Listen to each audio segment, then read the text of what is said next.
Good morning and welcome to Reimagine 30th and Madison Street. We'll get started in about 5 minutes, so 5 minutes past 10 o'clock.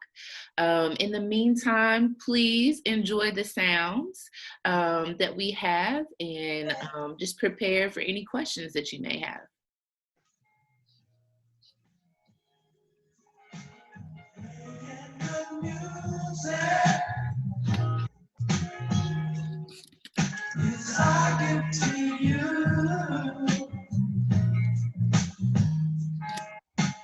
Listen, you'll hear what we're trying to do.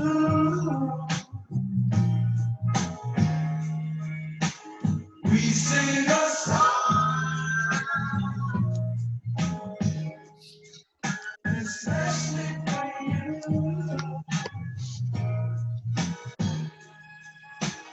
Open a dream, will someday come true.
Especially for you.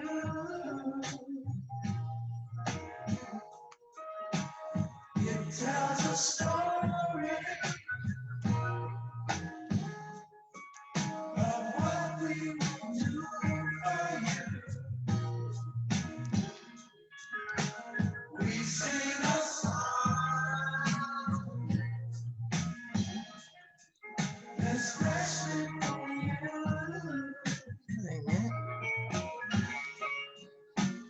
Open a dream. Good morning. If you're just joining us, we're going to get started in a couple minutes. Get started in 2 minutes.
right. Good morning again, and welcome to Reimagine 30th and Madison Street, our second community conversation this week around the 30th and Madison Street property.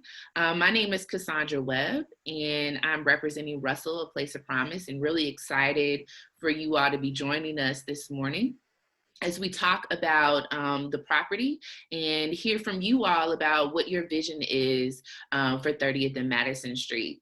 This session is in partnership with architects Perkins and Will, and we're excited to have them on board with us for this project.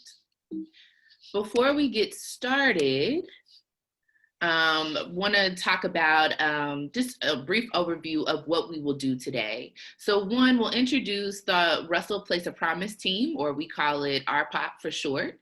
We'll also discuss project goals and activities that we're doing with Russell Place of Promise. You all will have an opportunity to meet with the Perkins and Will architecture team. We'll also share existing conditions of 30th and Madison Street, and we'll be able to discuss your vision for the property. And that's really the meat of today's session. We really want to be able to hear from you all around your vision, your ideas that you all have. So just a couple Zoom housekeeping things for you before we get started. We want you to participate with us. So this session is really interactive. So there will be some times where we will ask you to unmute yourself and really share out to us and the rest of the group your ideas, your thoughts, any comments that you may have, any questions that you have. So we want you to engage with us throughout this next hour and 20 minutes. We also ask that you introduce yourself so that everyone on the call can get to know you a little bit better and understand where you're coming from, if you're a Russell resident, if you're a business owner, or whatever your connection is to the neighborhood. So we will be asking you to introduce yourself.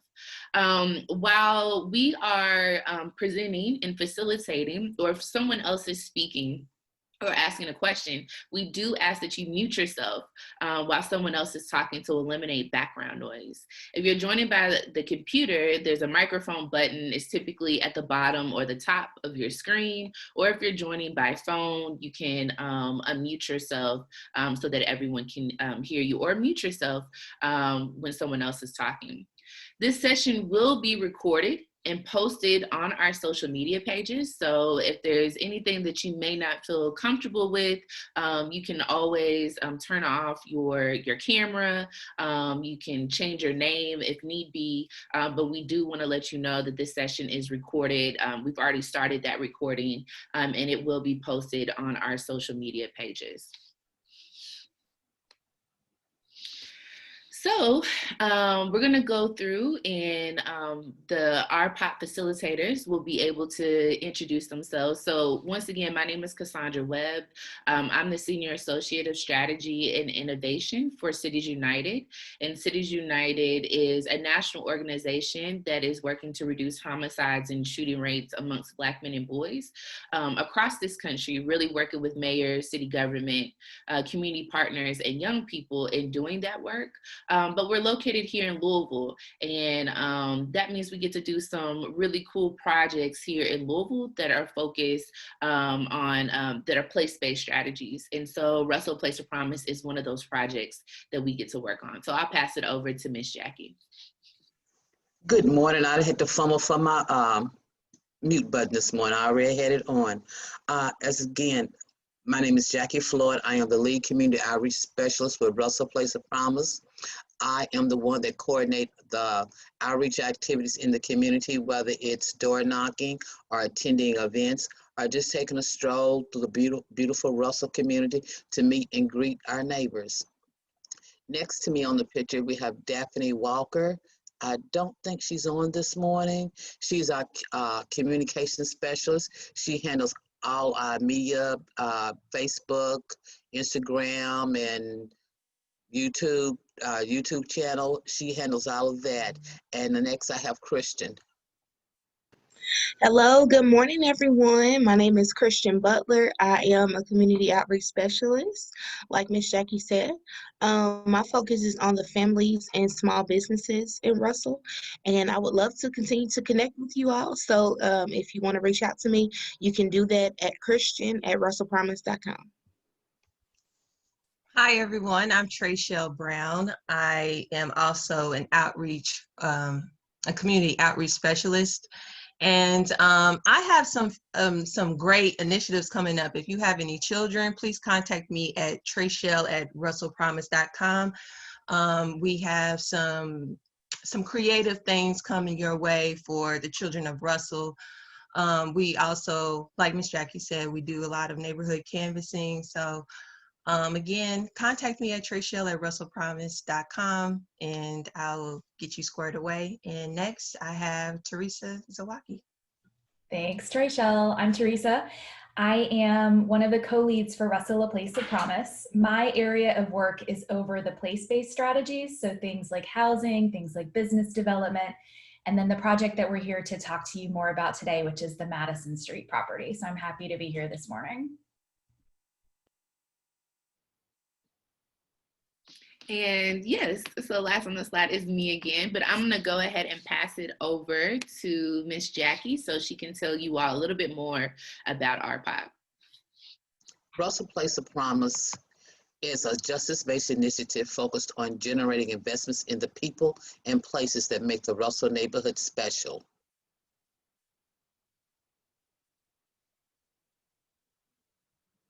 RPOP is being incubated with Cities United and Louisville Metro Government and is a fiscally sponsored project of the Community Foundation of Louisville CFL, a 501c3 public charity. Within 3 years, the project will become an independent entity designed by Russell residents. Building Black wealth building strategies. Our vision of building Black wealth through investment without displacement includes connecting individuals and families to resources leading to home ownership, building pathways and opportunities for traditional and non-traditional business retention and creation, creating innovative connections to career track jobs, placements, and growth, community ownership of neighborhood assets.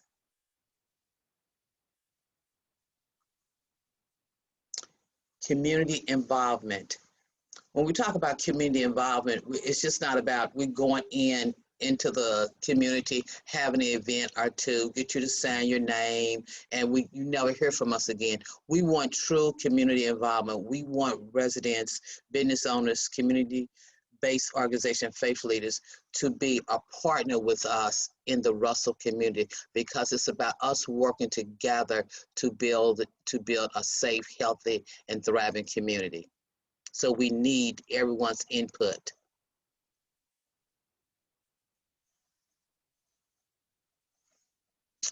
I am really excited about this project, Russell for Russell Residents Coalition. It is a 15-week virtual engagement. It starts this month. We will be selecting 25 residents to represent the neighborhood, age-wise, income, and gender. A stipend and technology will be provided to participants.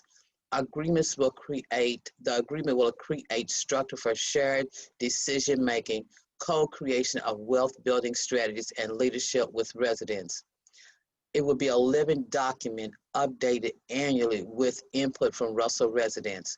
It will guide RPOP's work and create accountability and transparency standards and guide development of work groups and selection of organization model for RPOP's launch to a community-based entity.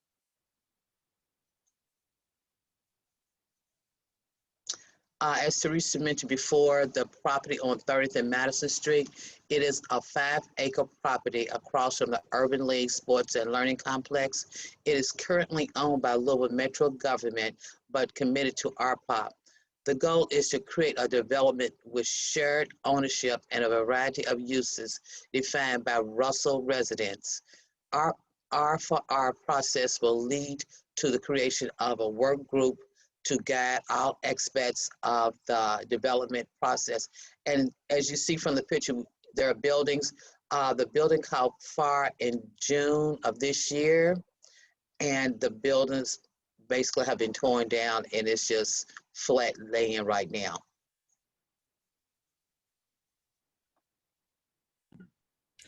So I'm going to talk a little bit more about what's going on with Madison Street, and then we're going to move into more of a conversation and hear from our friends at Perkins and Will.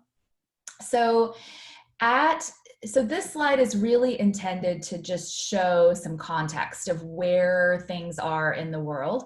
So looking toward the top of the slide up in this direction where that star is, if you can see where I just stuck a star on there, that's north. So the Ohio River, the Portland neighborhood are all in that direction. And when you cross Market Street here at the top of the picture, that's when you leave Russell and you enter the Portland neighborhood. And so just to the left of where it says Market Street, here is the Urban League Sports and Learning Complex. So this is at 30th and Muhammad Ali. And this is to the left of there is the railroad that you have to cross under when you drive down Market or drive down Muhammad Ali or Madison Street or Vermont, depending on which way you're coming from, into or out of the Russell neighborhood. And then over to the left of the picture, down at the bottom here, where this new star is, that's the Shawnee Expressway. So the site that we're dealing with is outlined in this orange and white, and it says site on it. And then one more piece of context is just over to the right of the site, here and here, a local developer called LDG is planning to build some apartments. So this site really is in the middle of what will be, and what already is, a pretty significant area of the neighborhood in terms of activity. When the Sports and Learning Complex is up and running later this year, it'll host events that can bring more than 20,000 people a year to the Russell neighborhood to participate in events, track and field events. And so this site is in a really ideal location because of that population of folks who'll be coming to see the events and participate in the events, but also because of these apartments, and then because this neighborhood around the site is full of homes, full of businesses, full of people. And so we're thinking about all of those things as we have this conversation today. So we can go on to the next slide. So Ms. Jackie mentioned that there was a fire at the site in June. It was June 19th, and it was actually, it happened a couple of weeks after demolition began on this property. So for those of you who are familiar with this property, which I'm sure is everybody on this call, you probably have noticed that the buildings have gone through a long process of deterioration. Bricks are falling down. The city put a fence up around part of the building at one point because bricks were falling into the sidewalk on a regular basis. And so a couple weeks before the fire, the city had actually gone out to do an inspection on the property because a neighbor had reported hearing a boom come from the site, like a big enough boom that they heard it a ways away.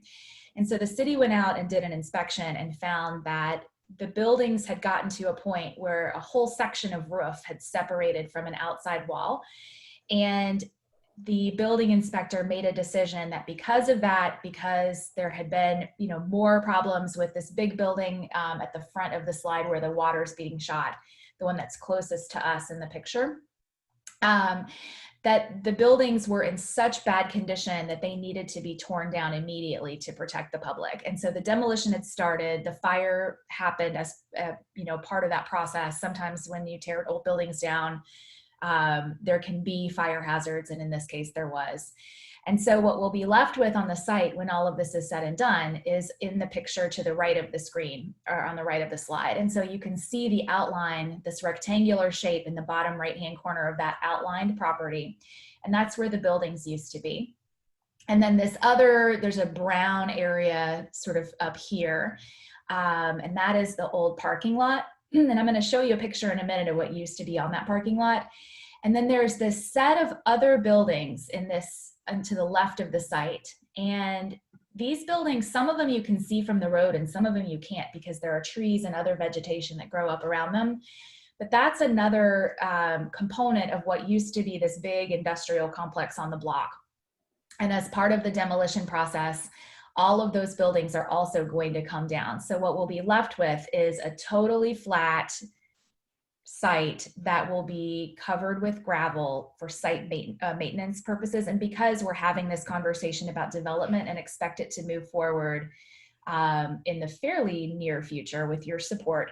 And so it's really just an opportunity to prep that site for development. And so if we can go to the next slide, I'm going to talk a little bit more about some of the things that have been done on the property, but I want to share this with you first. So I mentioned this area up here on the right side of the slide. There's a picture of the oops, that's the Sports and Learning Complex. Let me undo that if I can. This is actually where we're talking about. Sorry about that, y'all. So that's the old parking lot for what was once the American Cigar Company. And on the left side of the screen, we have a historic photo of that site. So in the front of the building, this is Madison Street, this is 30th Street, and back here is Muhammad Ali. And across the street here is the old National Tobacco, or some people remember it as the Lorillard Tobacco Company. And so on this site across the street, it was tobacco warehousing, distribution, storage. There might have been a little bit of manufacturing there with Lorillard. But this property that we're dealing with the stars on it that I'm putting right now, only took up part of the block. And so you can see on the other side of this big set of buildings with the smokestack and the water tower that there were actually homes on this property. And that is reflected over here on the right picture with this big parking lot area that we're talking about. So this is just a little bit of context to talk about the history of the site. And you can also see this railroad spur is what they would call it, that came off the main railroad line that runs along. And it came into the property, and you can still see evidence of that today over on this side of the site where this curve of trees kind of comes around. That's where that old rail spur is. So it's really cool history that we can still see some of today. So let's go on to the last slide that I'm going to talk about. And this is really just a quick overview of some of the things that have been done on the property and that we know about. So I gave you a little update on demolition, as did Miss Jackie. We're expecting that the site will be cleared of all the rubble from the demolition by the end of this month. And once that's done, we are going to go back into the property in partnership with the city and the US EPA to do some additional testing of soil and groundwater on the property. So this is an old industrial site. Because it's an old industrial site that dates back to the 1920s, and was in operation for about 80 years before the tobacco manufacturing stopped on the site, we know that there are probably remnants of those industrial processes that remain in the soil and in the groundwater, because the laws that we have today that limit or protect in some ways those things from happening didn't exist when this factory started operation. And so we know on this site that there are some limited issues with metals in the soil, which is something we would expect to see on any old industrial site. And also in an urban area like this, where people used leaded gasoline, the burning of that leaded gasoline deposited metals into the soil sort of everywhere. And so we see that happening on this property as well. We also know that this property is part of an industrial corridor. So there were lots and lots of industrial uses in this area. And there are some issues with the groundwater. They're pretty minor issues, but we need to understand them better, related to the fact that we are in an industrial corridor. And there are some uses that may have affected this site that are things we need to address. And so we are going to do some additional investigation into soil and groundwater where the buildings were, so underneath the old foundations, to complement the work that we've already done. And then, as I already mentioned, we are expecting that the leave behind, or what the site looks like after the demolition is complete, will be a flat, graded to be flat site. And we'll reuse some of the existing concrete on the site to make gravel to cover the site so that it's easier to maintain. And we've all seen, I'm sure, examples of properties where vegetation has grown up. It's hard to take care of it because you're dealing with a site that's not flat or that has existing foundations on it. And so the leave behind for this site will make it easy to take care of, and will also make it ready to be redeveloped as we continue this conversation with residents. And that's the last thing I want to leave you with, is that our whole process of exploring and then redeveloping this site is going to be in partnership and conversation with residents. And so Jackie mentioned the Russell for Russell process as part of her presentation, and that process will lead to the work group that will focus on this property, but our intent is to make decisions together as we move through this process. So now I'm going to turn it over to Keith, and I want to say that we're awfully excited to be working with Perkins and Will on this project. Hello, my name is Keith Brown, and I'm here with Perkins and Will Architects. I'm going to give you a brief introduction of who we are. Perkins and Will is a global design practice. We started in 1935. Our headquarters is in Chicago, Illinois, but we have studios across the U.S. and a few offices overseas as well. Our staff is comprised of architects, interior designers, planners, and a few graphic artists as well. We have a staff of approximately 2,500 professionals. We work on a wide range of typologies, project types, from civic and cultural to corporate and commercial projects. We do a lot of healthcare. We do a lot of education, also urban design and planning, and transportation as well. And I'll probably leave out a few, but we do a wide range of projects. Although we are a large architectural practice, we have a commitment to diversity and to being a responsible entity in the communities where we practice. We often do pro bono work as a way to give back to these communities. And at the same time, we try to uphold a high level of design excellence as an architectural office. So we're really excited to be a part of this project, and happy to be here today. And with that, I'll turn it over to Andrew. Yeah, good morning, everyone. I'm Andrew Broderick. I'm an urban designer with Perkins and Will. And Malcolm, I want you to introduce yourself as well too, and then I'll go to the next slide. Excellent. Good morning as well. I'm I'm an architect with Perkins and Will, and I think that both Keith and Andrew are in Chicago, but I happen to hail from North Carolina, from Charlotte. So just really happy to be here and happy to be a part of this conversation.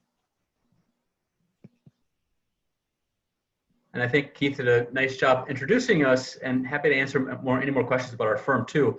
But we're here on a pro bono basis. We're volunteering our time and expertise to RPOP through the duration of the planning effort here, both this year and next. I think we have a lot of knowledge, love for Louisville, and done a few projects to really gain a lot more familiarity with Louisville over the last couple of years, which we'll highlight in a moment. This is alignment with our purpose. Serving the Russell neighborhood is really core to what we do as urban designers and as architects. So go to the next slide there. I'll just touch just briefly on two projects that we've been working on in Louisville going back about 7 years now. We worked at the Waterfront Botanical Gardens on a landscape design project, and the pavilion opened just this last year. And then we get connected through RPOP through the 100 Resilient Cities effort, helping the city of Louisville do the resiliency planning effort. Resiliency, broadly put, is a way to assess how you recover, bounce back from both acute shocks and long-term chronic stressors facing the community and region.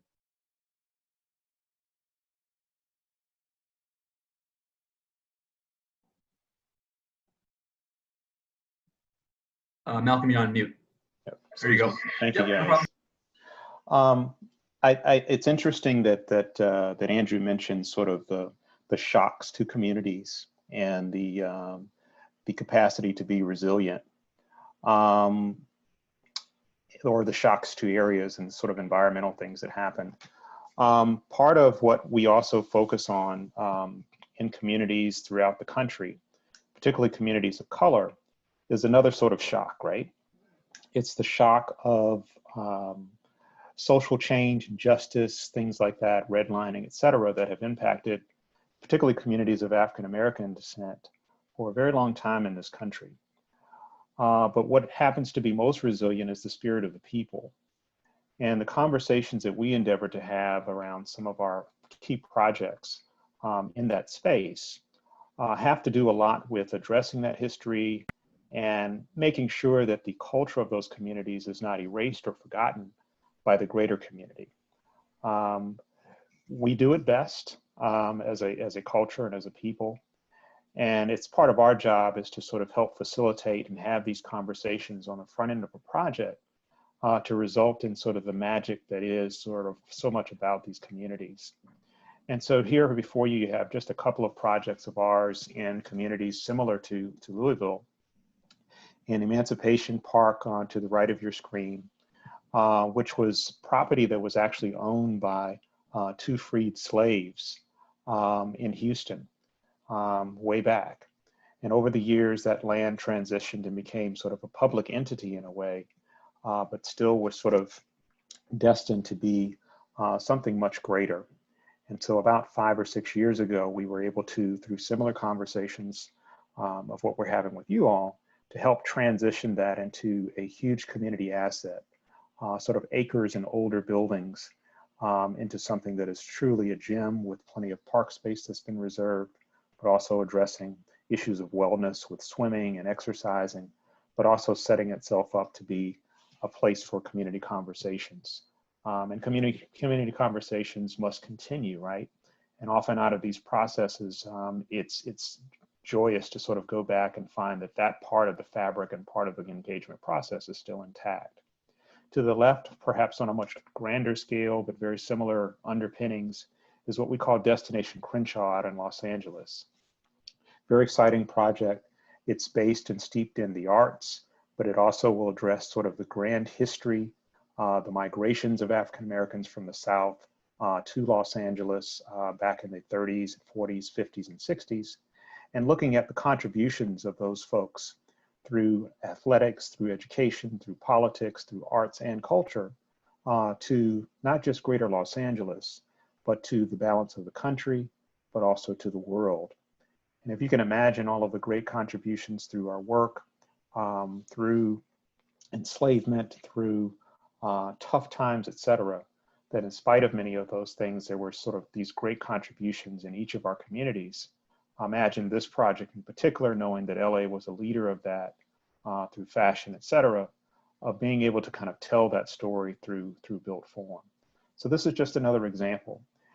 And I just want to say that I think these kinds of conversations, again, that we're beginning, you should be proud, just really happy to know that you've got a great group leading you in the RPOP group and all of the others who have spoken, who can start these conversations in a way that will ensure that your voices are heard and that whatever happens at this corner, this intersection, is about you. So I'll hand it back.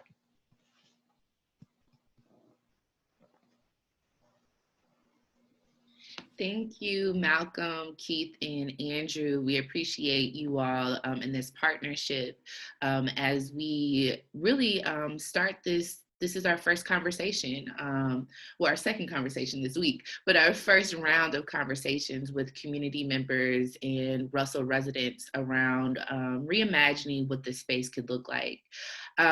Instead of doing small group conversations, we're actually going to just do a large group conversation with the folks that are on this call. So if you joined us a little bit later, what you may have missed is our introduction to Russell, A Place of Promise, and to the outreach team. But as we go through this large group conversation, we'll reintroduce ourselves again. You can also find more information out about Russell, A Place of Promise in our chat box. Trace Shell on our team has been sending several links. So if you have any questions about Place of Promise, about the history of the neighborhood, if you want to learn more about Perkins and Will, that information is in the chat box. But before we start with questions that we have for you all, which we have about 5 or 6 questions for the participants on the call, we want to open up the floor for you all to ask us any questions about things that you may have heard in this conversation. So you can ask questions in 2 ways. One, you can send your question in the chat box as well, and we'll make sure that we pull those up and answer the questions. And then, or you can unmute yourself and just share out any comments or questions that you may have. But we'll open up this space for anyone to ask any questions.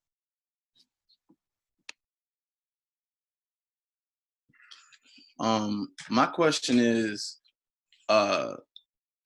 what's like the deadline, or like when should people be able to, like, I guess, get in on, like, if they have a business idea for this space, who would they contact, and like how long do they have?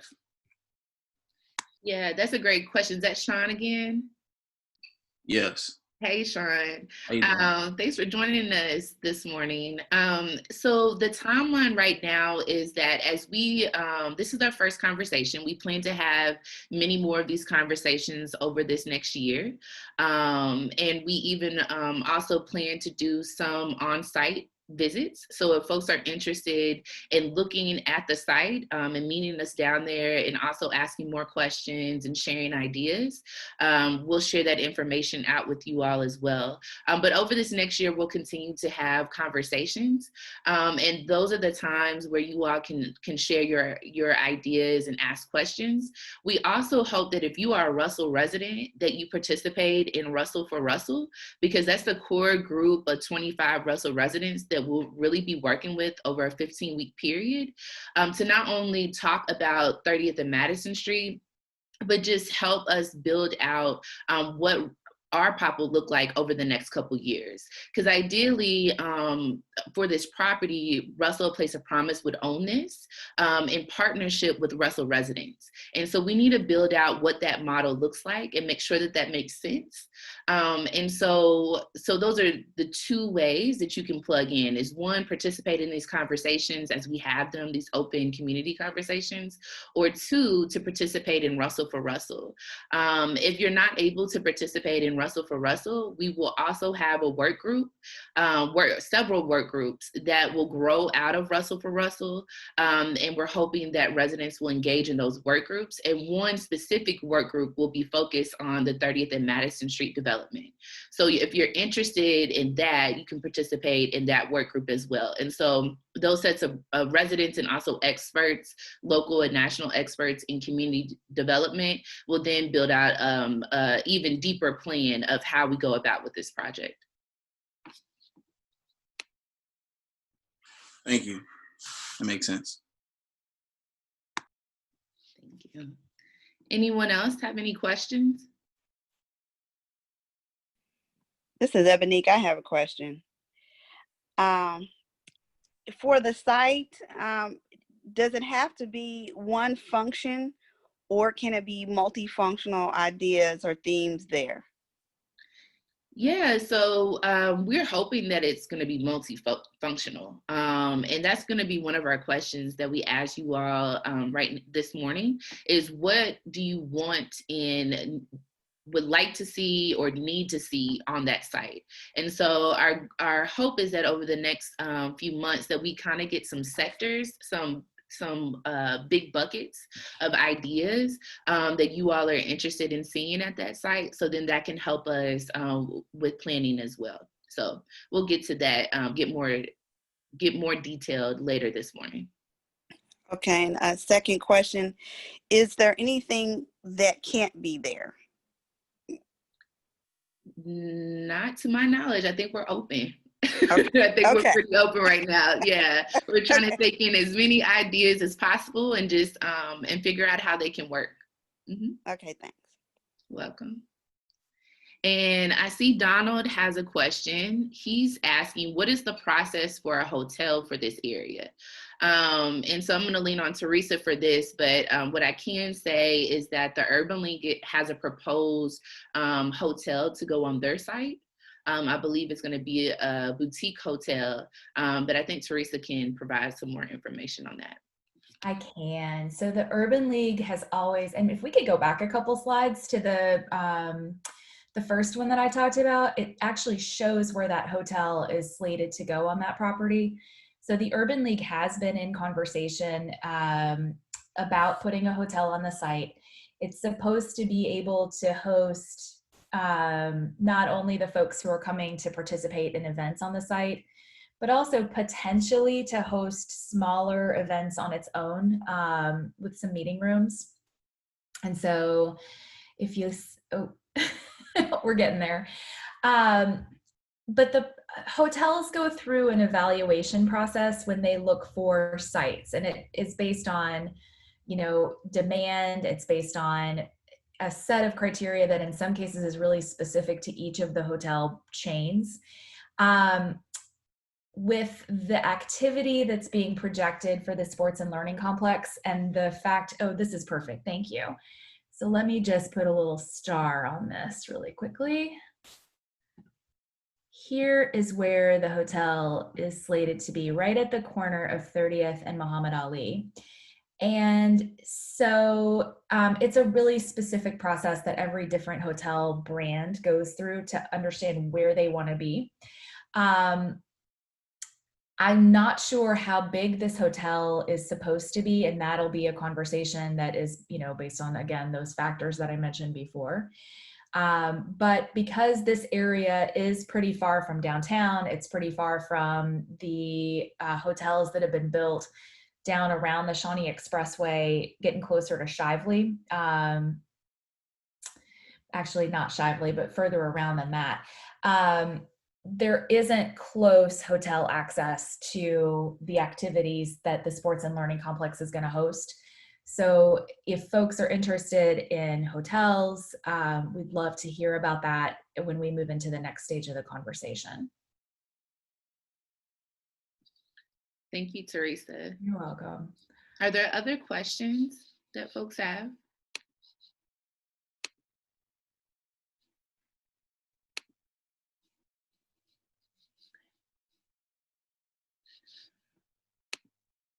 Okay, well, if not, we are going to move into our large group conversation. Oh, okay. I keep missing it. It's all good though.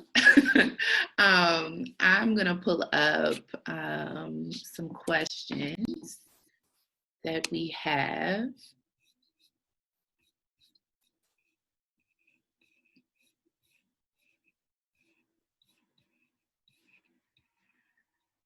Okay.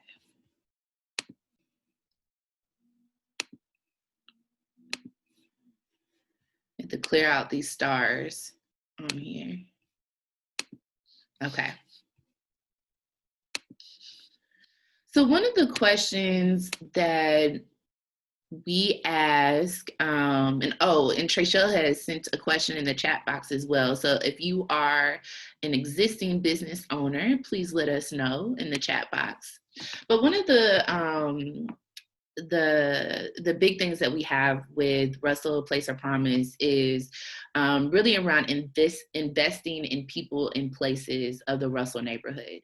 In typical community development projects, those folks typically invest in the physical spaces of a neighborhood and don't necessarily invest in the people or at the same rate of investing in people as they do places. And that oftentimes pushes folks that have been existing residents of a neighborhood out or leaves them behind. And so we are trying to be really intentional about not only investing in the places, the built environment, but we're also investing in the people.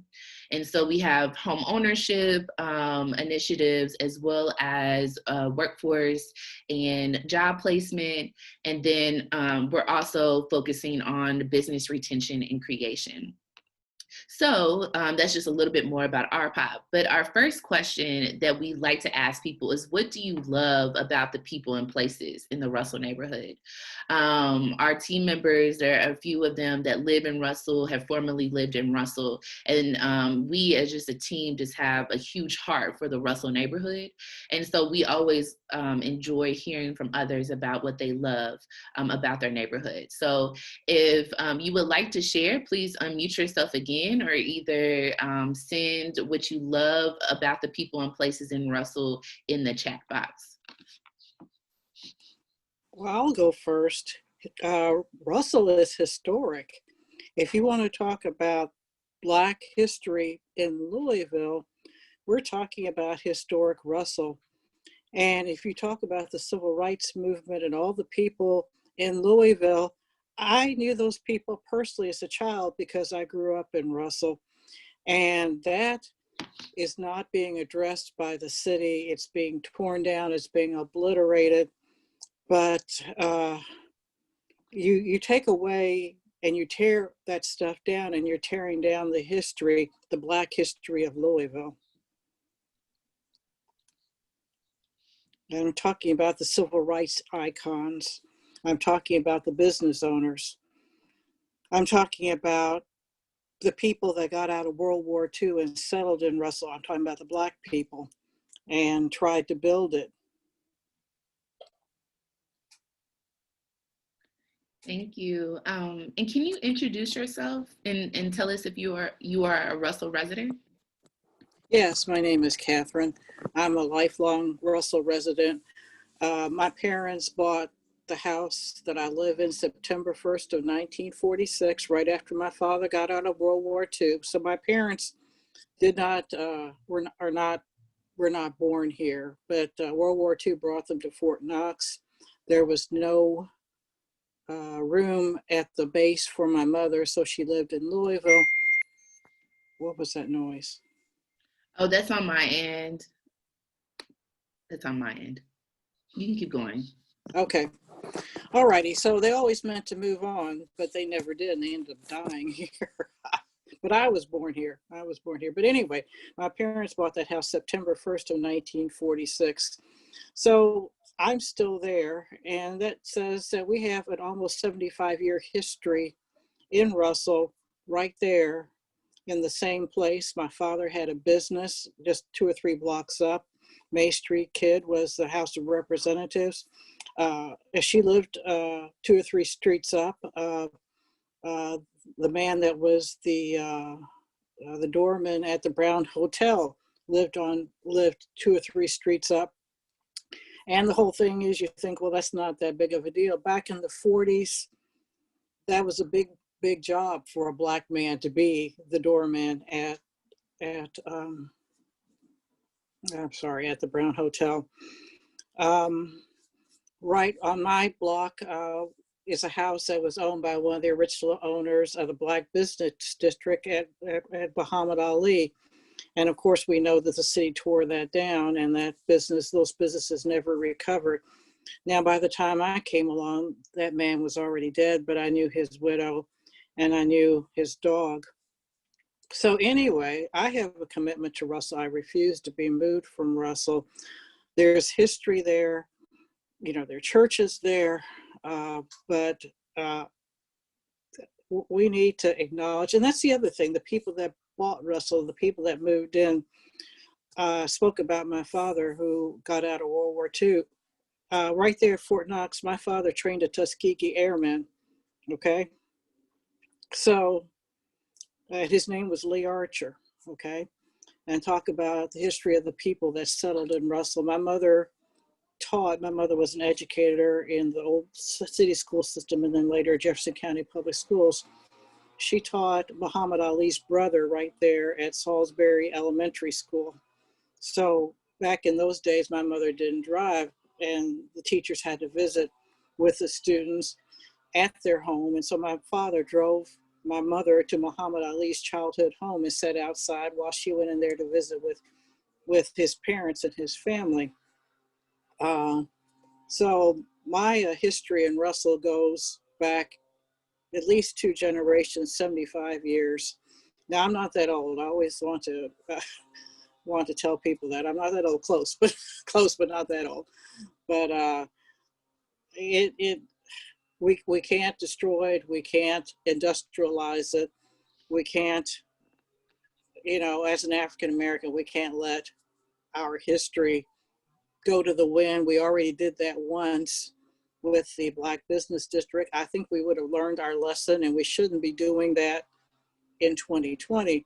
Now we're learning with COVID and Black Lives Matter that we're doing all these lessons again, unfortunately, but I feel like we have to get it right this time. We can't go through all this again in 2030.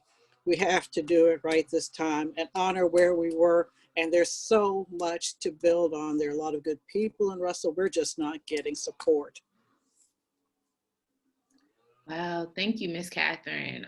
That was beautiful to know that you have such a rich history and knowledge of the neighborhood.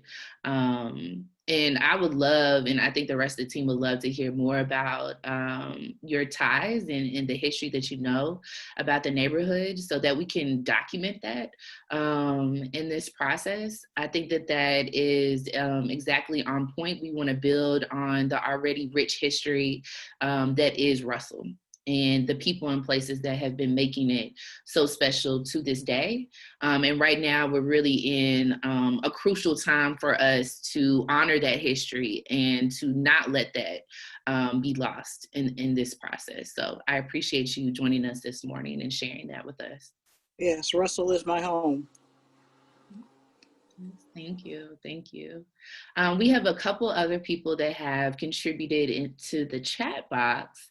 It looks like Ebonique has added the rich history as well. Ebonique, can you unmute yourself and share with the group what you said in the chat box as well and introduce yourself? Yes, my name is Ebonique Dishman Burns.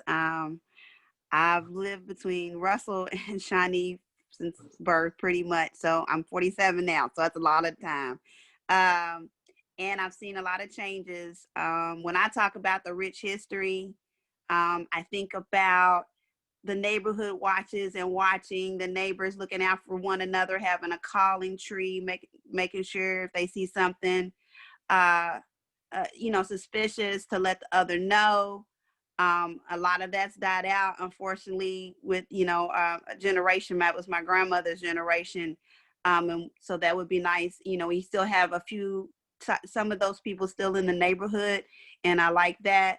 And as well as being able to call on different people in the neighborhood and support one another, like your local lawn man that's older and you putting pockets back in his pocket, but everybody knows him and trusts him.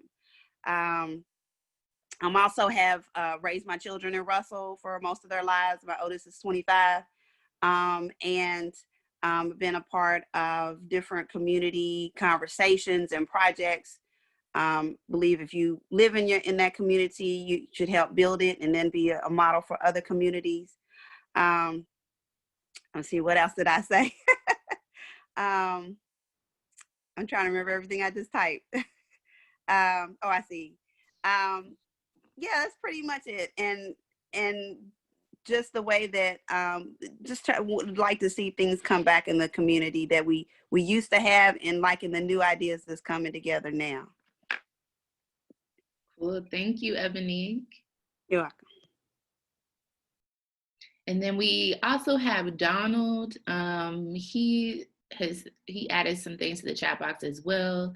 Donald, can you unmute yourself and introduce who you are and also share your idea?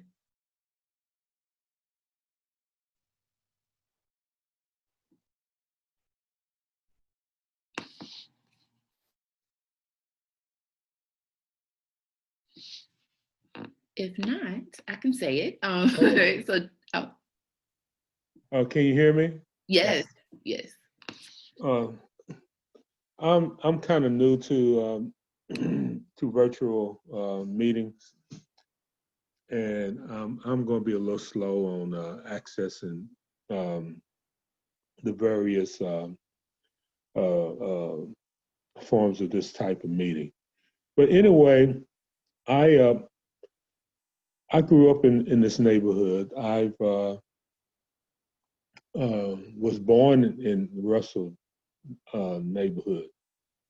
I've lived on 3 different addresses in this neighborhood, all in the same block of 1800 block of West Chestnut, which is my current address now. I remember a lot of a lot of the old parts of Old Walnut, from 6th Street, particularly from 6th Street to at least 15th and further west. Some people call this neighborhood our Harlem. You know, as far as the way it used to be when when you know, before urban renewal came in and just leveled everything. I'm a true believer of this neighborhood. I've come back to this neighborhood to live, and it just has so much potential. Metro Louisville has really dropped the ball in the past to really make this a hallmark of the city of Louisville. You know, they've gone to other neighborhoods and just given them all kind of money and support.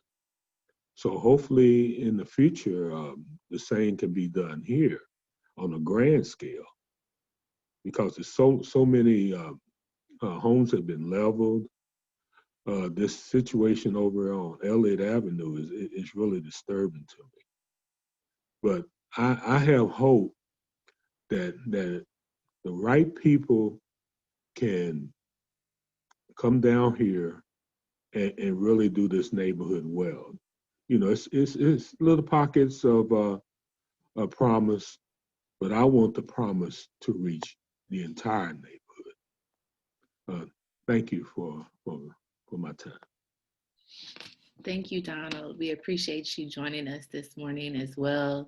I think you dropped several gems on us around just the history of the neighborhood, and that there are pockets of promise, like you said, everywhere.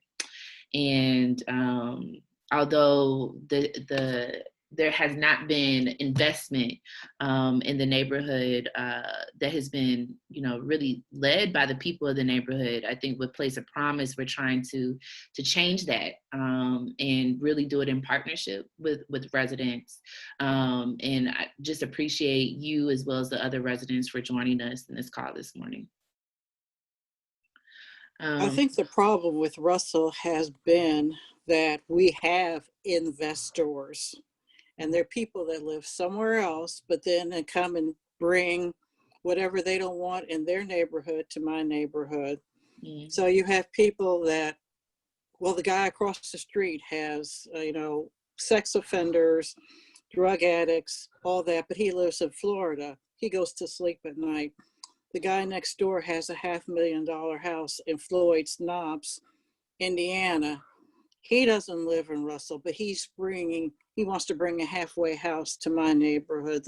The guy next door, he has a halfway house, and he doesn't live in Russell. So I think they've done a study, and home ownership in Russell is only at 18%. Mm-hmm. We have way too many investors, but not owners that have ownership and really care about the neighborhood. And as far as I'm concerned, it's the second generation of redlining. My parents are the first generation living below 9th Street. I'm the second generation being disenfranchised by investors, but not owners, but investors who live somewhere else but come to Russell to put anything here that they don't want in their neighborhood. Right, right. And I'm glad that you brought that point up, as well as the home ownership rate at being 18%. There's been several studies done around who owns property in Russell.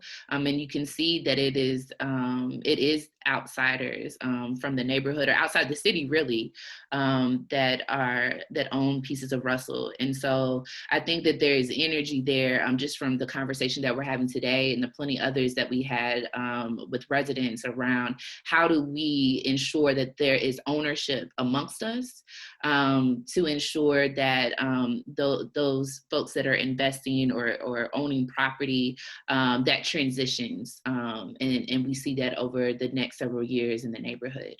I Well, want to. Oh, I was going to make a follow-up comment.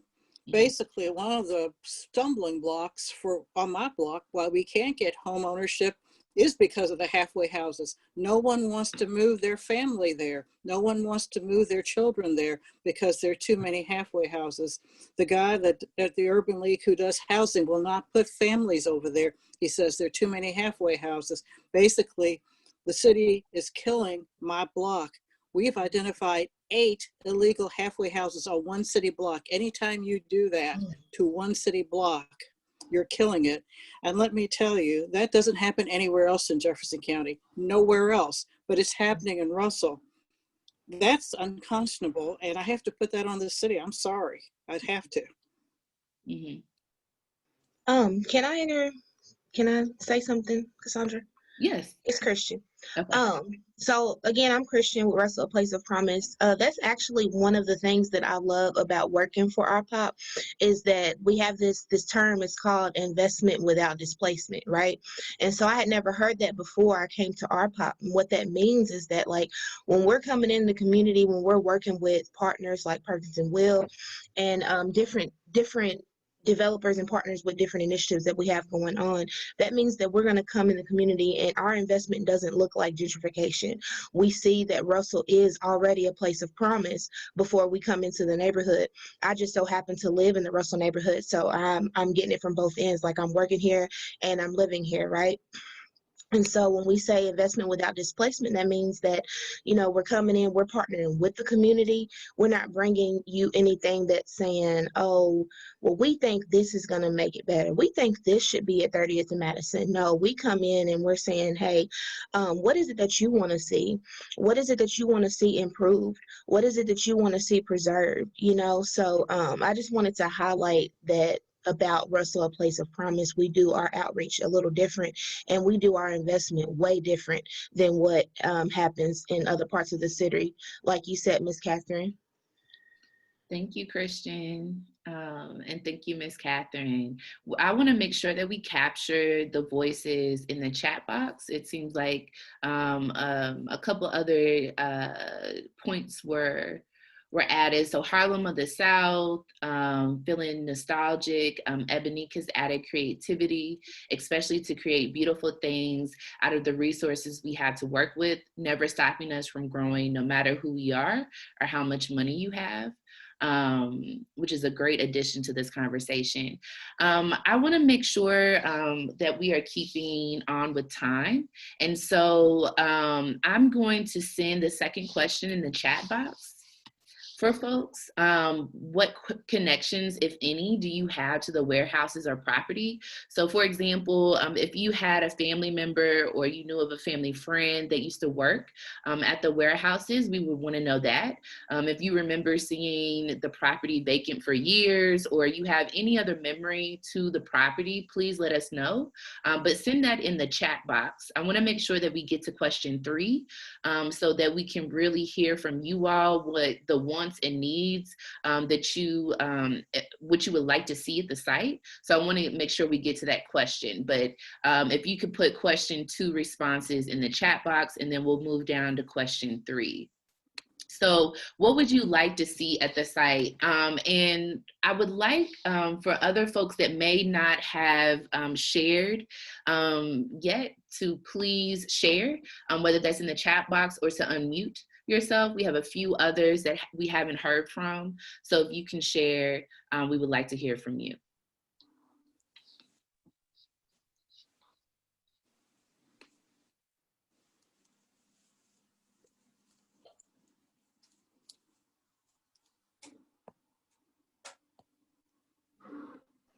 Sandra, I'll take this one, okay?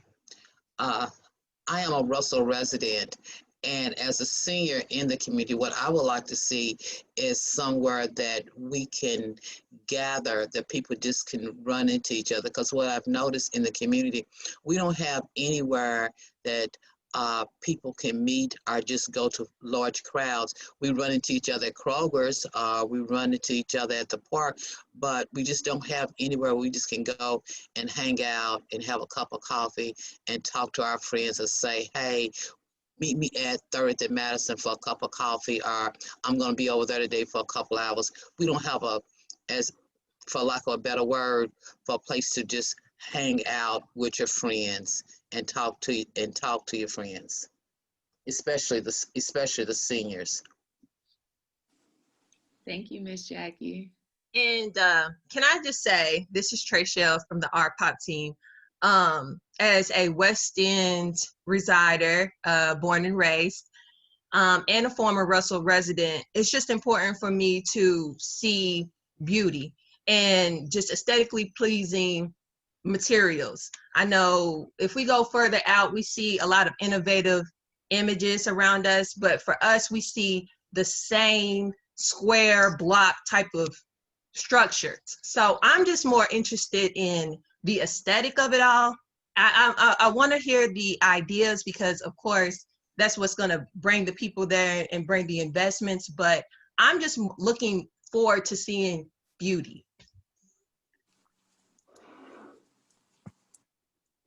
Thank you, Trayshell. We also have that folks are interested in bringing a bowling alley, a skating rink, movie theater, vibrant colors to help us break free of depression. There's a question around a community center type of building. Donald, we would love to hear like what type of community center? Is that like more youth focused? Is it seniors? Is it multi-generational? If you would like to unmute yourself and add to that. And we also have that we'd like to see things that bring fun, laughter, positivity, and what we don't have in this area right now. So please continue to add in the chat box and unmute yourself.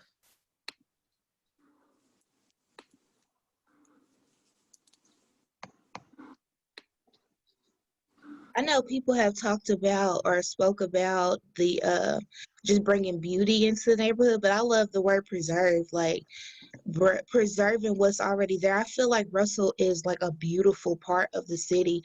And the more that we get out and walk, like it's different if you're driving down the street, you really can't pay attention to all of the like the red brick on the buildings that's still there from when it was Harlem of the South, or the gardens that reside, you know. So for me, it's about preserving the beauty that's already here and enhancing that beauty.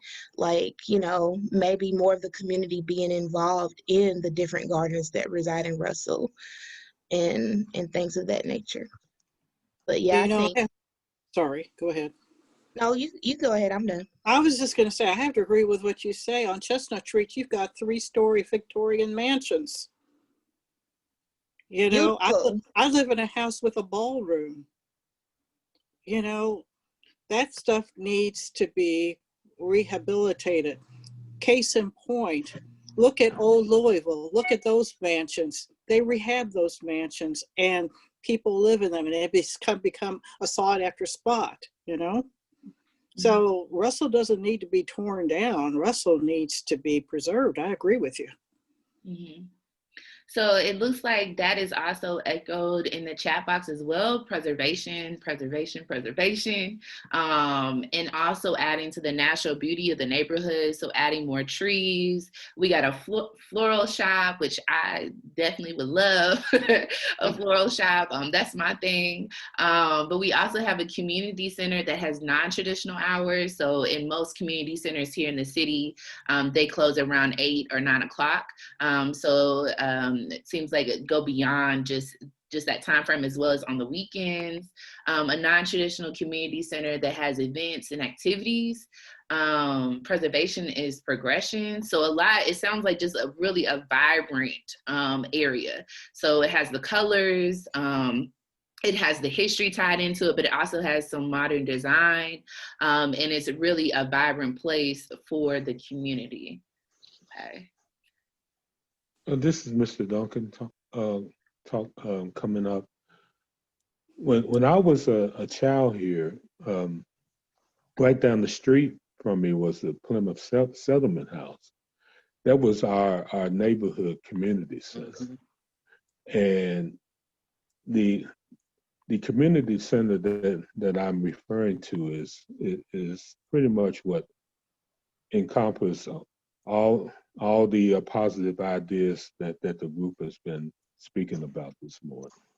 It has to be multicultural, has to be multi-generational. It has to have the vibrant colors, because when you think positive, when you bring nature in these type of areas, it really uplifts the spirit, and that's the kind of atmosphere that I am referring to. Thank you. Thank you, Mr. Donald. We also have some additions in the chat box around sustainable agriculture system, hydroponics and aquaponics system for healthier grocery stores. We also have a walking path that is clean and open and has greenery, an echo to sustainable agriculture, and vegan and vegetarian restaurants. I wanted to add, as far as existing structures that we have a church, a rectory, and a school right there at 27th and Chestnut that's just been abandoned that could be rehabilitated. We already have the infrastructure here. It just needs to be rebuilt. And I'm not an architect, so I don't know the name of the architecture, but it's a stone church right there at 2704 West Chestnut, and it has a school. I mean, that could become a center, but it's just sitting there vacant and abandoned. Mm-hmm. And that's part of my history. It was a Catholic church. I used to walk there to go to church every Sunday, and my father was the deacon there. And in the summer, when I wasn't in school, I would go to Mass, walk to Mass every day. We already have it, folks. We already have it. We need to fix it up and rehab it. We could be the second 3rd Street. We could be the second Old Louisville. Mm-hmm. Thank you, Ms. Catherine. I want to make sure that we're still capturing folks' voices, but also that we can get to at least the next 2 questions. So if you have some more ideas that you would like to share about what you want to see on that site, please continue to add that to the chat box. And of course, if ideas come after this, always reach out to the outreach team if you want to share an idea. But I'm going to move down to question 4. What are the best ways to engage residents and build a partnership for this process? Would you be interested in participating in Russell for Russell? So once again, Russell for Russell is that 15-week engagement where we want to engage 25 Russell residents so that we can build out this partnership agreement with you all. And that will help guide our decision-making process, our accountability. It will also help inform the future structure of RPOP once it launches out of incubation phase. And this group will also then go into several sets of work groups. And one of those work groups will be on 30th and Madison Street. So we want to hear from you. We have these ideas. Those are our plans around community engagement right now. But we want to hear from you the best ways that we should be engaging folks like you or others that may not have been able to make the call this morning. I got a question. This is something I've been thinking about in regards to that. I don't know where I heard the concept, but is there like some sort of, I guess, text message service people could sign up for, where like they just receive text messages where like they don't have any of y'all numbers, but like it's like a number that will just send them like a text? Because a lot of people like they, I don't know, they won't check emails sometimes, or they might not answer a phone call, but they'll read a text real quick. You know what I mean? Mm-hmm. Open up a link. I don't know if that's a a possibility somehow. Yeah, it's a possibility, and we've talked about that as a team as well, and so we can do some more research in that and see how we can launch that. Maybe not this year, but maybe sometime next year.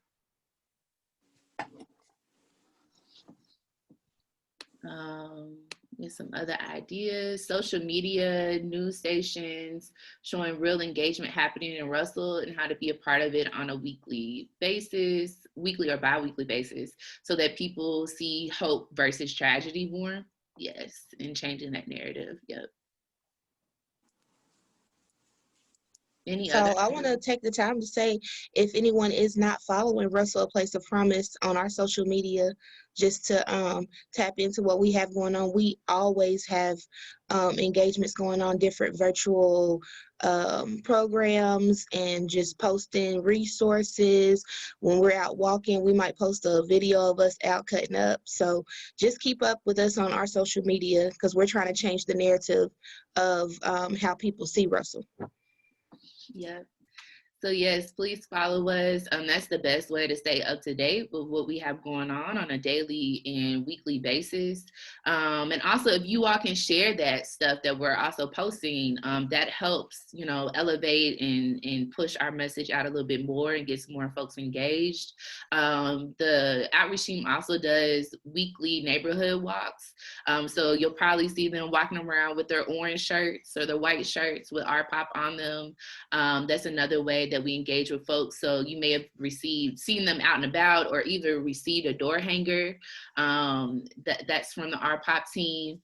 Word of mouth is definitely a great way. One of the other ways that we have been trying to engage with folks, especially during this time of COVID, is doing postcards. So some of you all may have received a couple postcards from us, just sharing more information about RPOP and ways that you can get engaged. But if there are any other ideas, please let us know.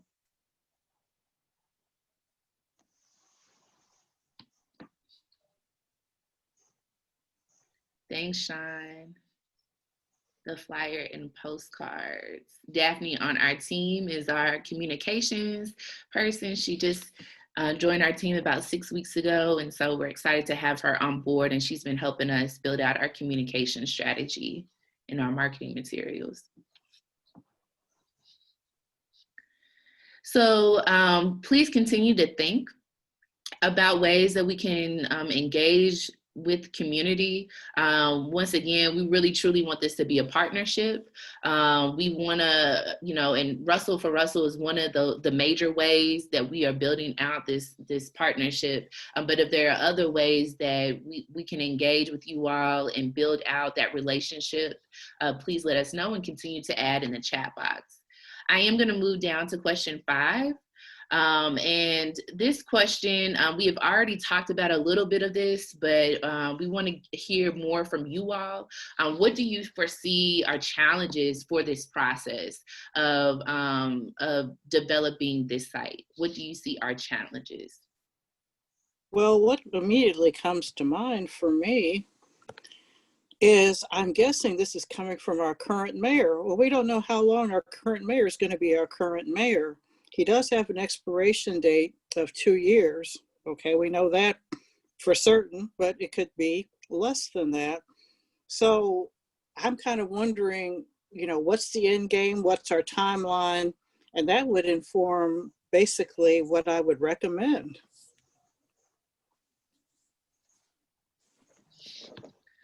Yeah, I think that's a great point with the current mayor and the administration,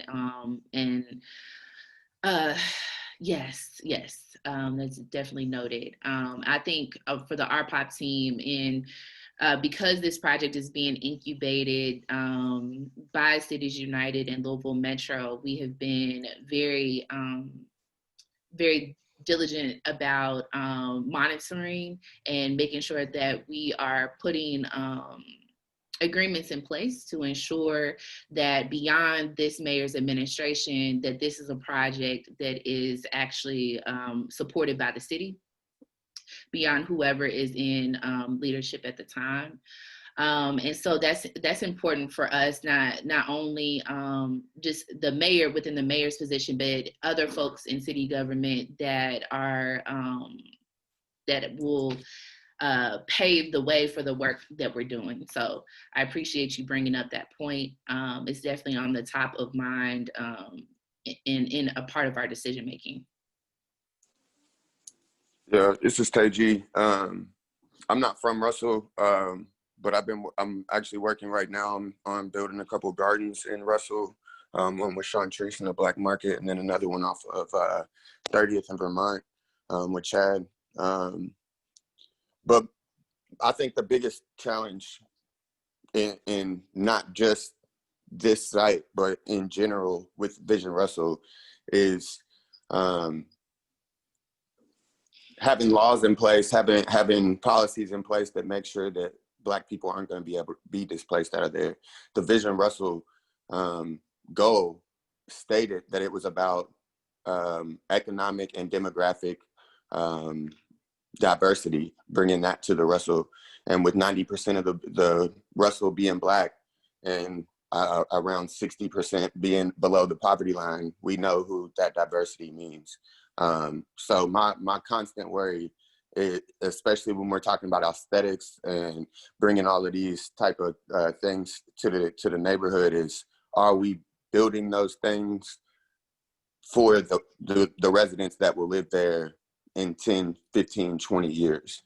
And I've just not been able to see on all fronts how this plan is different than any type of gentrification.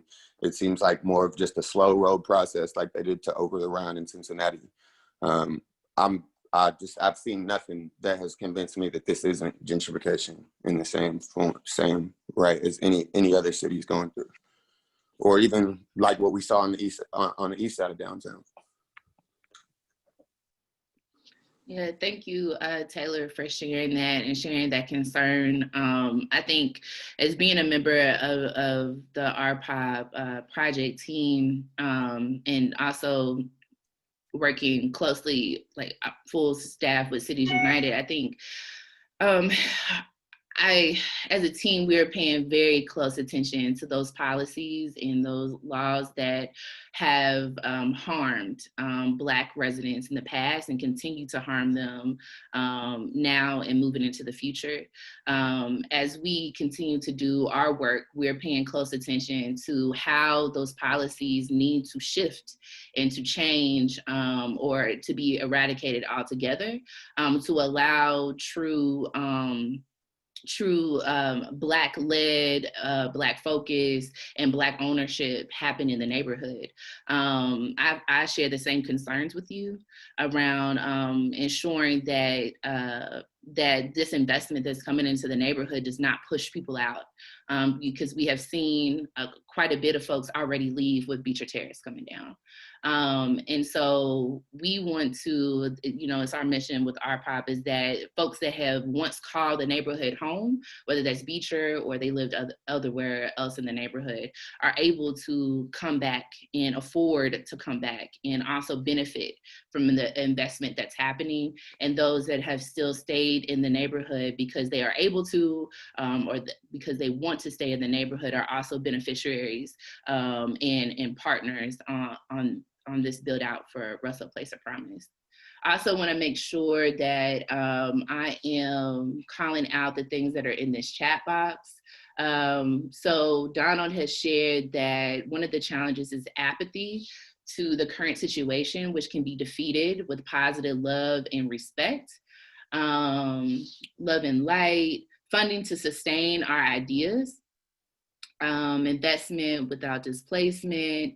Yes, just like the old urban renewal process. Yes, so wanted to call out, redlining, urban renewal stripped away the economic vibrancy of the neighborhood that was once there, the historical places that Ms. Catherine and others have mentioned.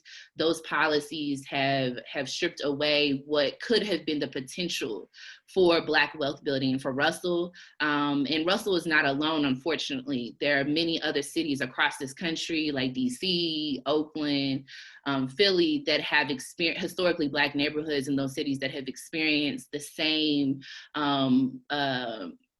repercussions of redlining, urban renewal, and other racist policies and practices that have come out from city level, state level, as well as private institutions that have the ability to impact and influence wealth building for generations. So I want to make sure that we are calling that out.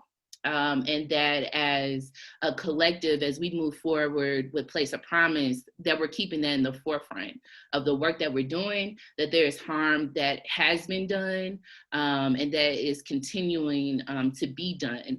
And how do we ensure that we call that out, but also work towards what we can reimagine this space to be? We also have assurance that some of the funds are returning to the community and not just to the occupants. As for, I guess the example is Central Park in New York. Ebony, would you like to share more about that? Oh, I was just, you were speaking on communities, Black communities building up only to be taken away. And the Central Park project was where, you know, when the Black community built a community and they were rising and they weren't allowed into the new community that was built and only white people could come in. They created their own. And then they decided they wanted a park and they pushed all those people out and created Central Park. Yep. Thank you for that. Yes, that's an example. And there's so many other examples of Black and brown communities and indigenous peoples communities, you know, just evident throughout American history where land and what has been built up has been stripped away from folks. Thank you for sharing that example. Someone also said an example of what has happened with Shepherd Square, Shepherd Park in Louisville in the East End. Just want to make sure I got everything. I know we are 4 minutes to time and I want to be respectful of people's time. So if you all can continue to share the challenges for this process in the chat box, we want to make sure that we capture that. So please continue to share that in the chat box. I want to get down to question 6 as well. Who else should we engage? Are there other people that we should be engaging in this process? Other residents, maybe some leaders of the community that we need to be talking with to make sure that they're also getting the word out? Are there other folks that maybe do not live in the neighborhood but are can be champions of this work? Who should we be talking to? You can also add that in the chat box as well, or you can unmute yourself and share. Well, I think whoever we involved has to have Russell at heart. Like I said, we have too many investors. We don't need any more investors. We need residents and people who have skin in the game. We don't need people who drive in the day and then go somewhere else and sleep at night. That's what's killing Russell. That is what's killing Russell. Thank you. And they have no idea of the history. They have no idea of anything. It's just where, you know, it's just a dumping ground, to be quite honest. Right. Thank you. Thank you, Ms. Catherine. I heard someone else, they unmuted. They want to share. I was just saying I 100% agree with that. I think she's absolutely right. But I also think that, you know, we know that there's people in the city that we know should be involved in these types of projects. Katura, Josh Poe, who's got help that really created the redlining maps of Louisville that we know now and has experience in city planning. You know, Chad Golden, Ja'Cory, Arthur, all of these people are, you know, from the West End. have the people at the center of their focus and not money. Yeah, I think we need to make sure that the right people are in the room, and honestly, those people should have been in the discussions around Vision Russell from the beginning.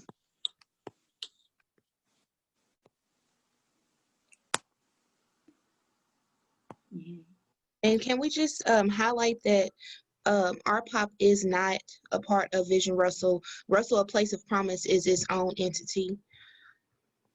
Yes. So, yeah. Thank you, Christian, for elevating that. So, yes, so this is separate from Vision Russell.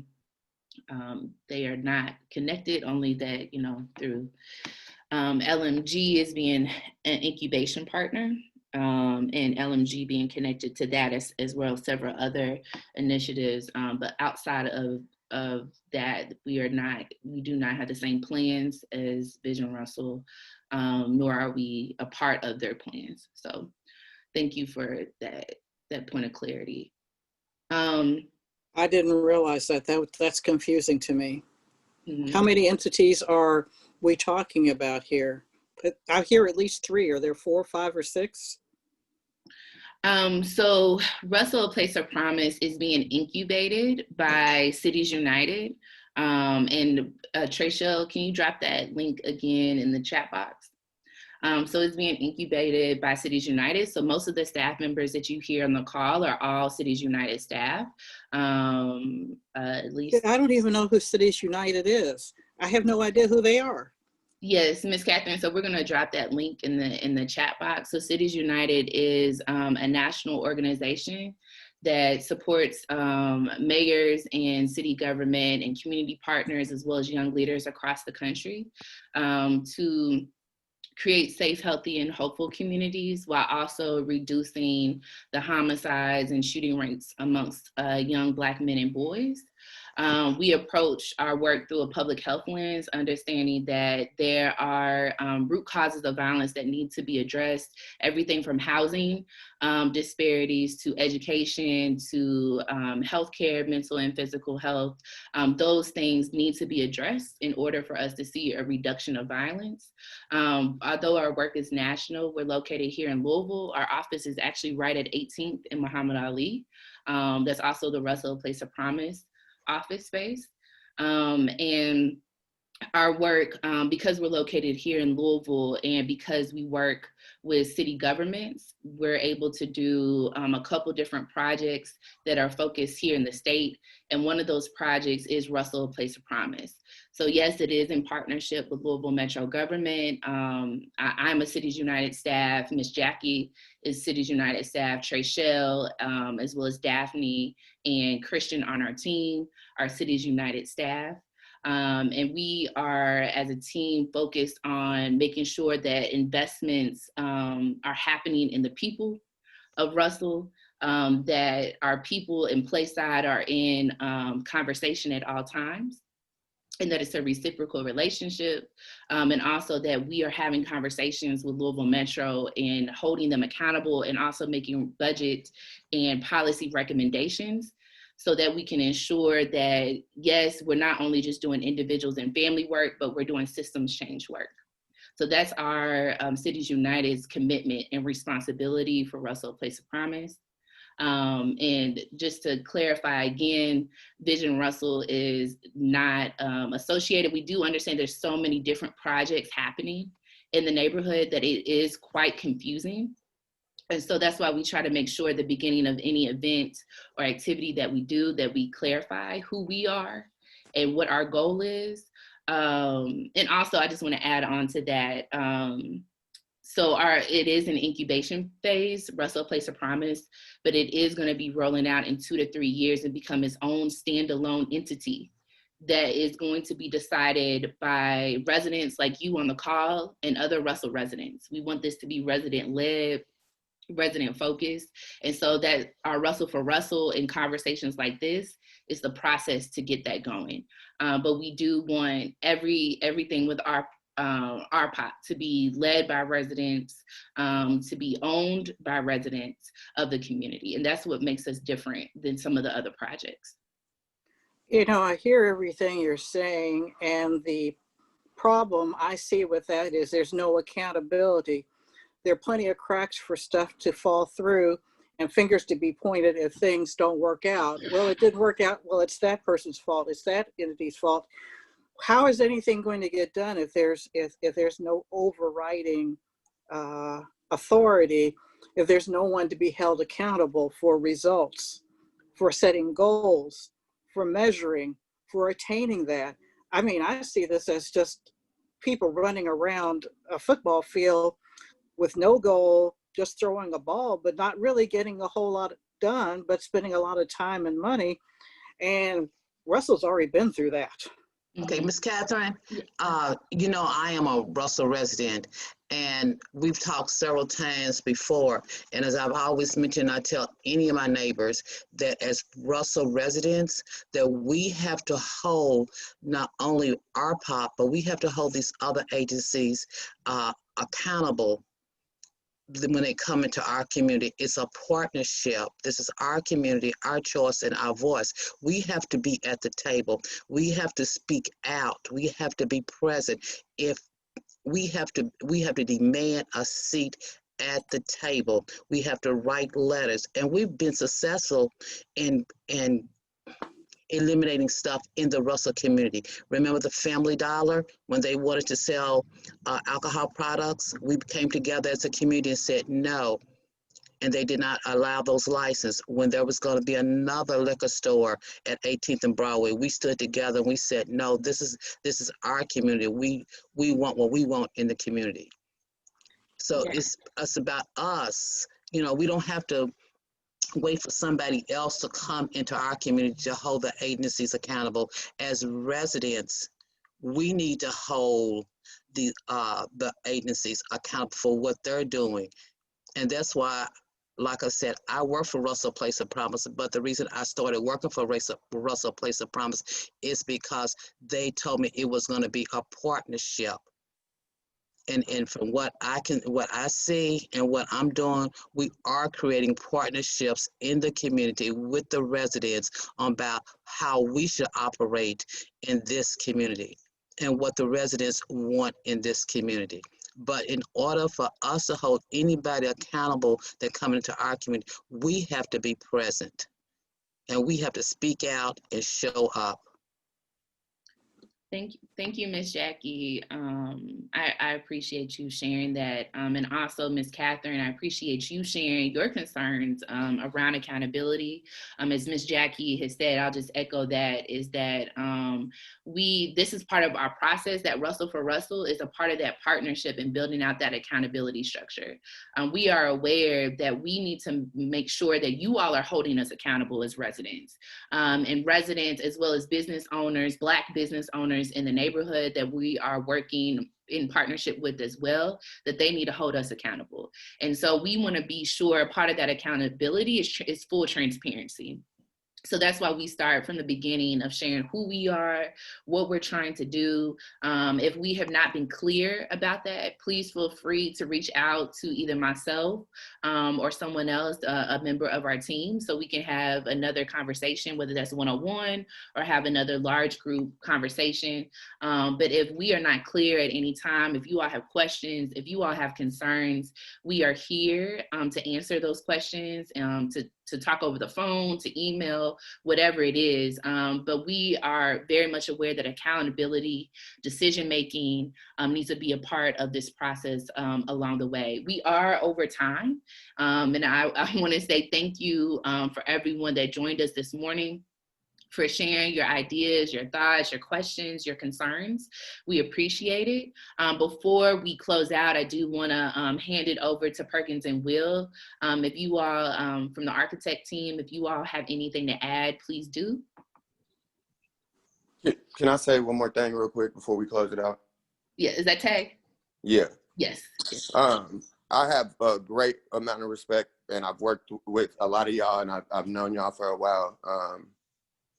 But in full transparency, Cities United and the Louisville Urban League signed on to the Vision Russell program. So this is just another head of the same beast. Louisville Metro government is pushing this whole program. The leader of the Urban League and Cities United came straight from the mayor's office. So there's huge links from here to Division Russell in general. Like that has to be stated. Here, here. I just feel like it's a shell game, to be quite honest. I really do. And honestly, again, with all due respect, I know y'all have great intentions and have for years, but I have to agree with Ms. Catherine on that. Okay, thank you. Thank you for sharing that.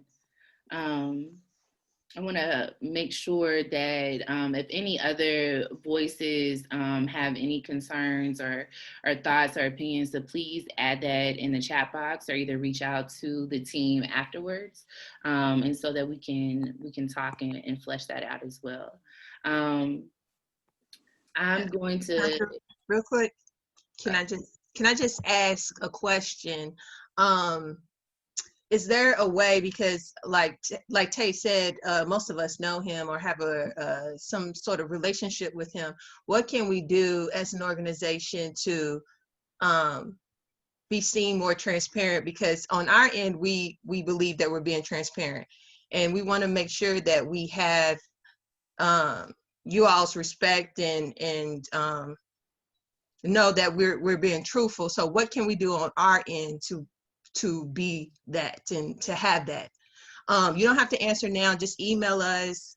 I'll put our information, and please give us your feedback, because we want to maintain a strong relationship with the residents. So I'll have our contact information, and please send your thoughts and ideas. Thank you, Tracia. I appreciate that. I want to make sure that we can hear from Perkins and Will before we close out.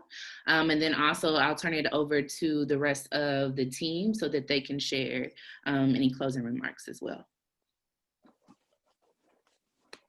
I'll maybe start that or take that. I think, as I presented on the front end of our work, the two sample cultural projects from two very similar communities historically, where the populations were actually much greater than Louisville, but the same policies that you all have described were in full effect and had full impact. There's a lot that's here, and so I think we've spent a lot of time listening, but also studying these parts of this history and learning more. And I think the best part of this conversation today is hearing, this truth, hearing what I would call a lot of deserved mistrust of officials and others sort of that are in the game and having these conversations around this community. I recognize what these things can smell like, because there's a lot of evidence to support it. But at the same time, I think there's a lot about this community that is beautiful, from the history that Ms. Catherine has described, but then also the energy that younger residents and people who are interested bring to it. And I think that you've got to find that center, find that place to have those voices heard, and to continue to be forceful and forthright, just like what I've heard today. And that's a process that takes time to build. That's trust that takes time to build. And your voices have to stay out there. And I don't want you to sort of turn your back on this group or the process because of what's happened. I want you to keep fighting for it. And I think all of these kinds of things, these conversations, these debates, and quite frankly, encouraging the right kinds of interested investors and new residents have to sort of strike the path before anything on a site like this one can happen.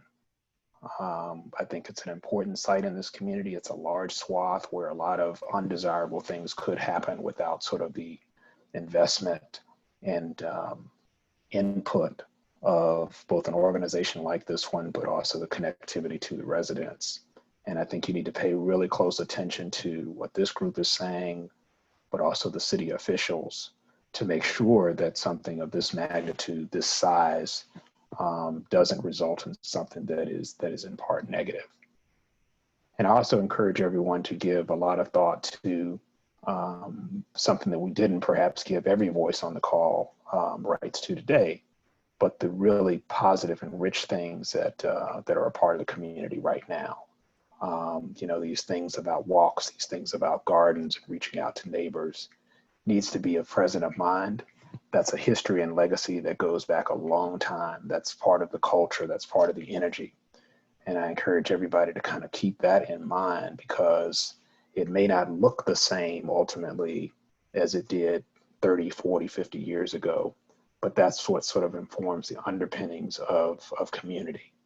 And that's something that people cannot take away, and you have to keep that in mind. And I think that throughout the sort of the months ahead of conversations, you look at a couple of these, you know, the projects that we've shared, but others, they are the direct result of communities like yours staying involved, staying accountable, and keeping others accountable, and having those rich conversations to make sure that anything that's new architecturally or land-wise is representative of this place. And at the right time, you know, our ears will be in the room, but we want to sort of be a part of helping to sort of capture what those visions are of your community at the right time. And if and when that results in some kind of a building or a park or whatever it happens to be, we're going to be looking for you all to tell us. And I appreciate you all having us on and being a part of it. Thank you. Thank you, Malcolm. We appreciate you all. Anyone else from the Perkins and Will team?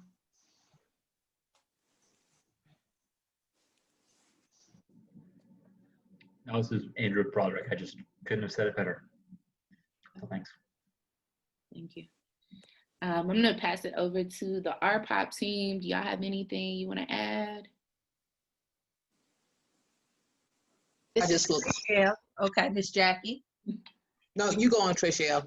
Okay, I just want to say real quick that I am a former Russell resident, and I'm looking forward to this project. It's a few blocks from where I used to live, and just being in that area takes me back to the wonder years, and I'm just looking forward to the possibilities.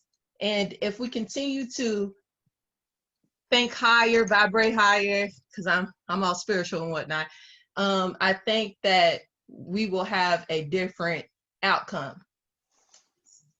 And that's it. And it was great meeting and talking to you all. You had great insight, and I hope to speak to you all soon.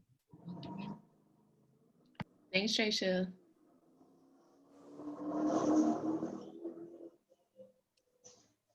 You gonna go, Miss Jackie, or you want me to go first? Okay, you can go on, Christian. All right.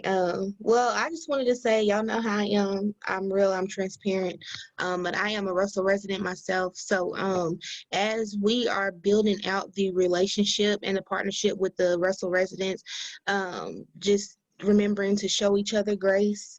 We know that high level things are always going to happen. There's always going to be somebody in place who's not doing things the right way. But just know, coming from us, that we really love the Russell neighborhood, we love the residents, and we will by any means preserve the rich history that resides in Russell with the Russell Place of Promise project. So thank you guys so much for being on this call, and please just keep up with the things that we have going on, and look for us to be out in the community. And I look forward to partnering with all the residents and the business owners and community-based organizations. Yeah. Sometimes I'm in a difficult position because as a resident and then as a worker for RPOP, I'll just say this as a resident for Russell, I strongly feel all the way down to my soul, this is our community, our choice, and our voice. And that's what I lead the outreach team with. This is the residents' community. This is their choice. This is their voice. And we have to partner with them. We're coming into their community. We don't We can't tell them what they should be doing in their community. If we are going to work with them, it has to be in the form of a partnership. But as residents, we have to attend the meetings. We have to take some ownership.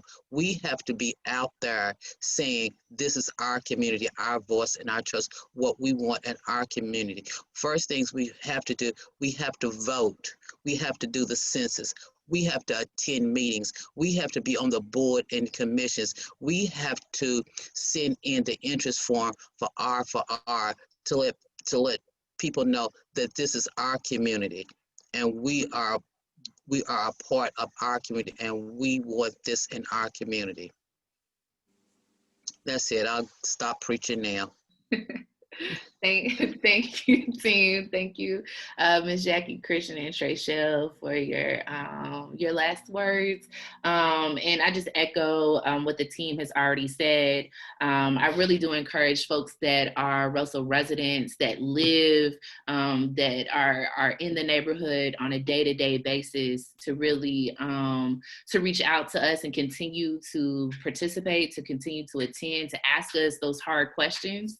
And we may think that they're hard and difficult, but they're actually helping us think differently, be better. If there are folks that we need to be involving in this process, please keep that in mind. But I want to just reiterate that the focus for us right now is really on the residents of Russell, because those are the voices that are often not heard.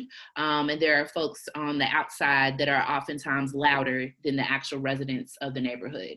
And so we want to be intentional about making sure that we hear their voices, their thoughts, their opinions, hear their questions first, and that we are building out that partnership with them. So I want to say thank you to everyone that joined us. I want to first say thank you to Perkins and Will for volunteering your time, spending your Saturday morning with us, and doing this pro bono work and helping us think through the possibilities of the 30th and Madison Street site. I second want to say thank you to my team for being with us and building out this community conversation and building out this process of true partnership and engagement with the Russell community. And then lastly, I want to say, last but not least, I want to say thank you to everyone that joined us this morning, that spent time, about looks like an hour and 45 minutes with us. Thank you for spending time on this Saturday morning with us. We really appreciate it. And again, follow us on social media. We have sent our emails in the chat box. If you all have any questions, concerns, folks that we should be talking to, please let us know, and we will follow up with you. Thank you again for joining. Ms. Webb, I wanted to say one thing. I have reached out to RPOP on more than one occasion by phone. I have left messages and they have never been returned. So that's something you might want to address, where the residents are actually calling because they have something they want to share, but then they don't get any responses. So to me, RPOP has been, an organization with an answering machine, but that's about all. I don't get responses. Okay, thank you, Ms. Catherine. Are you calling the number that's on the slide? Is that the number that you're calling? Whatever number is on the website or whatever. See, that's the whole thing. How do you actually reach you all? So we've shared our email addresses in the chat boxes. And if you are on our contact list, you may have received some materials from us, but email is the best way. We have also just, transitioned into our office space. So I apologize for that. If you've been calling the number on the screen and you haven't received a response, we've just had some transitions with getting into the office space. But if you would like to talk to us by phone, feel free to reach out to the number on the screen, or even— I don't see the number on the screen. I'm looking at the chat box. I don't see a number. It's 502-709. 709. And we'll also type it in the chat box. 502-709-6462. And the extension is 014.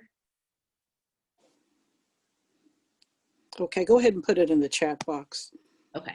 And if someone from the team, if y'all can type that in the chat box, please. And we also have a general email address that you can reach out to, and that's outreach@russellpromise.com. So as our team is also, experiencing transition into our new office space and also dealing with COVID, we may not be able to answer your phone call right away, but we will follow up with you. So I appreciate you all reaching out. Please continue to do so. And again, if you are on social media, please follow our pages.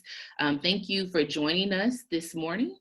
And we hope to continue to talk with you all over the next few months. Bye, everyone. Have a good day. Thanks, everyone. Thank y'all. All right. See you. Adios, muchachos.